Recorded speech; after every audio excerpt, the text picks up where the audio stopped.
Bienvenidos, estimados estudiantes, a este nuevo video. No es un video como los demás. Este video se relaciona con el segundo cuestionario de historia. Por tanto, se van a revisar las preguntas con mayor dificultad y en ese sentido vamos a ver qué preguntas fueron las que más les complicaron. Antes que empezar, quisiera dar las gracias a todos los estudiantes que participaron en el cuestionario. Agradezco su participación y también el apoyo fundamental y guía de sus padres y apoderados. Ha sido un trabajo constante y ha dado muy buenos frutos. Partir con decirles que fue una muy buena evaluación. Pero tuvieron ciertas preguntas que tuvieron un problema o un nivel de asertividad más bajo y por lo mismo los vamos a revisar para que podamos ver cuáles eran las alternativas, primero las correctas, pero además a dónde estuvo el error para poder remediar el error. La pregunta número 2 dice, ¿qué función cumplen los paralelos como líneas imaginarias? Revisamos dentro de todo el material que las líneas imaginarias eran aquellas que se establecían en el globo terráqueo. Esas líneas podían ser verticales, y en ese caso eran meridianos, o horizontales, y en ese caso eran paralelos. Bien, la pregunta correcta era sirve para orientarnos geográficamente a nuestro entorno.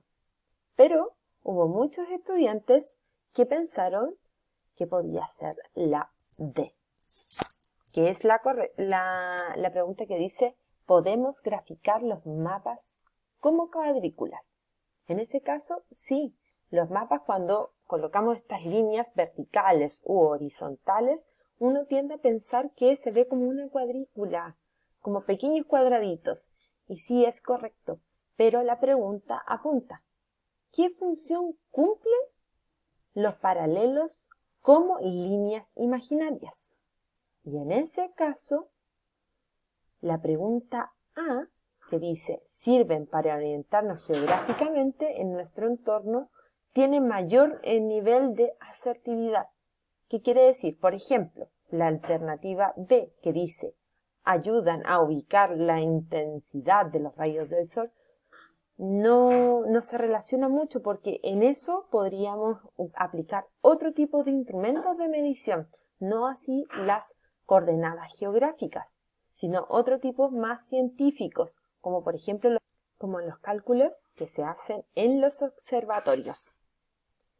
Por tanto, es necesario que podamos relacionar siempre las alternativas con la pregunta. ¿Qué nos están preguntando? Aquí la pregunta alude a ¿qué función cumplen? Nos están pidiendo una descripción, nos están diciéndonos qué es. Por eso muchos habían colocado que los mapas eran cuadrículas. Y sí, está bien, eso ocurre, pero lo que nos preguntan siempre está relacionado con la función. Siempre tener ojo ahí con la pregunta. Otra pregunta que fue más compleja para ustedes fue la pregunta 4. ¿Qué continente limita al este con el océano Atlántico? Muchos de ustedes colocaron que era el continente de África.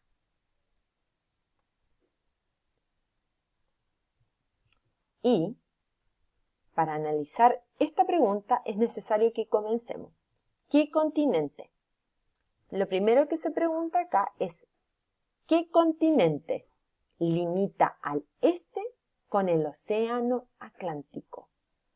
Lo primero que deben hacer es fijar dónde está el continente Atlántico. Y es en esta parte. En esta parte aparece el continente Atlántico. Después te pregunta, al este del continente Atlántico, ¿qué continente limita al este? En ese caso, el continente americano limita al este con el océano Atlántico.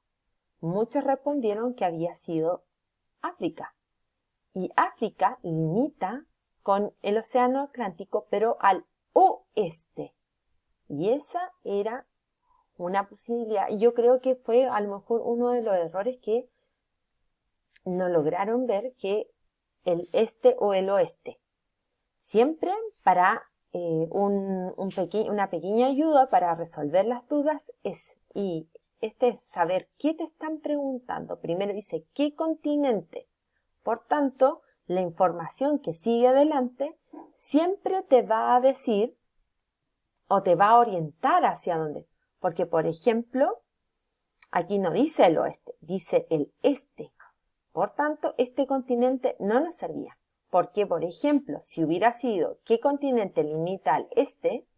Por ejemplo, si hubiéramos elegido África, al este limita con el océano Índico, que está acá.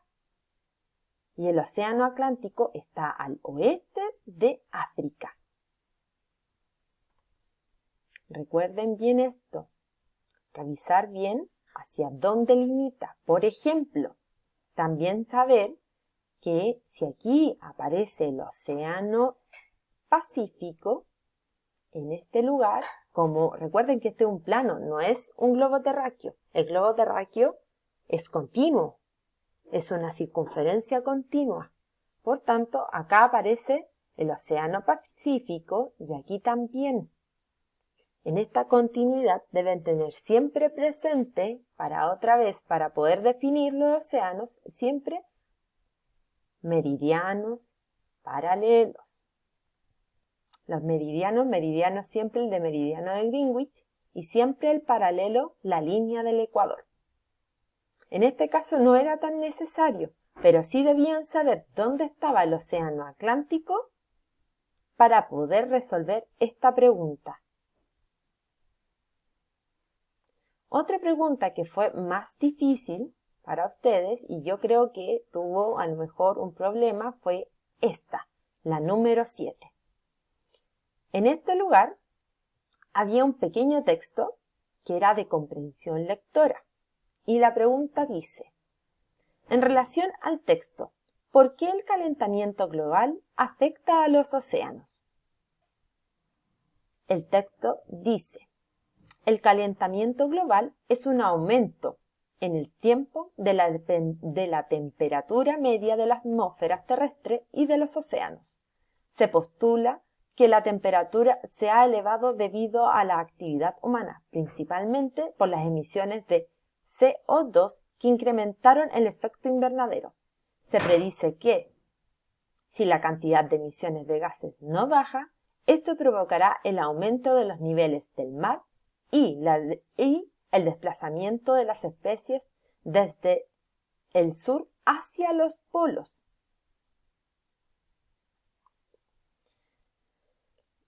Aquí, la alternativa correcta no importa mucho.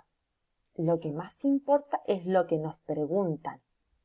Y eso es, ¿por qué el calentamiento global afecta a los océanos? La última parte, si ustedes se fijan, tiene relación con el tema del calentamiento, de la subida de la temperatura de la Tierra. Y aquí dice, esto provocará el aumento de los niveles del mar. O sea, va a haber mucho más agua que tierra, cada vez, porque los polos que están en el polo norte, en el polo sur, se van a comenzar a derretir. Recordar, por ejemplo, que el polo norte, en su mayoría, es hielo. Y a diferencia del polo que está abajo, la Antártica, está el hielo sobre tierra. Pero aún así la gran proporción es hielo. Por tanto, el derretimiento siempre va a generar un aumento de agua. La alternativa que se refiere a esto es la alternativa D, que es el derretimiento de los polos aumentará la cantidad de agua salada en el mar. Correcto. Muchos de ustedes se quedaron con la alternativa número la A, porque era la emisión de CO2, aumentará el efecto invernadero. Está bien, acá aparece la emisión de CO2, pero la pregunta, siempre fíjense en la pregunta porque hace relación con el océano, los efectos que generará en el océano el calentamiento global. Tengan mucho cuidado, lean bien, esto es comprensión lectora. Y lo otro, fijarse muy bien en lo que están preguntando en cada pregunta. Bueno, espero que les haya servido este video y esta explicación para próximos cuestionarios. Les mando un saludo, un abrazo, mucha suerte y cualquier cosa me pueden escribir. Adiós.